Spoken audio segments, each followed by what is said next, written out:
Bakit meron mga Pilipino ang mas pinipili na bumili pa din ng condominium property dito sa loob ng Metro Manila? Tara, pag-usapan natin yan. House and lot versus condominium. Tingin mo, ano ba mas pipiliin mo? Mag-comment ka sa baba. Punta muna tayo sa house and lot. Ang advantage ng house and lot, number one, spacious. Mas malaki yung inyong lot area, yung land area ng inyong bahay. Pangalawa, you can modify, okay, kung ano man yung gusto mong design, okay. Pangatlo, may affordable, may mid-end, may high-end na house and lot. And last but not the least, wala masyadong restrictions. Next naman sa condominiums, number one, okay, hindi ganun kalaki yung space, pero, okay, accessible, convenient, malapit ito sa lahat. Siyempre, pangalawa, meron din naman tong title. Katulad ng house and lot, meron din pong title ang condominium property. Pangatlo, malapit din naman to sa mga schools, hospitals, establishments, mga commercial establishments, mga basic needs na kailangan mo, meron din malapit sa mga condominium properties. Parehas din, no, sa house and lot, meron din mga amenities. Meron din namang amenities sa condominium property. And next natin, hindi ganun kalaki yung inyong i-maintain dahil depende naman yan sa unit size na bibili yung condo unit property.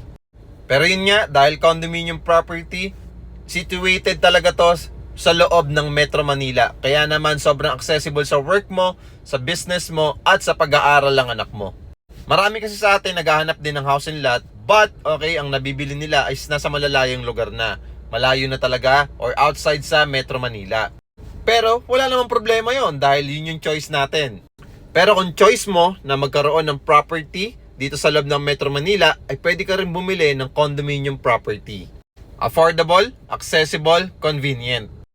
Pero wag na natin pagtulunan yan. Kasi kung pwede mo namang pagsabayin, pwede kang bumili ng house and lot, and next, pwede ka rin bumili ng condominium property.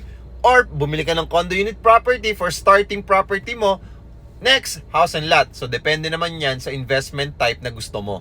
End of the day, depende pa rin yan sa pangailangan mo. Kung kailangan mo ba ng house and lot or kailangan mo ba ng condominium property.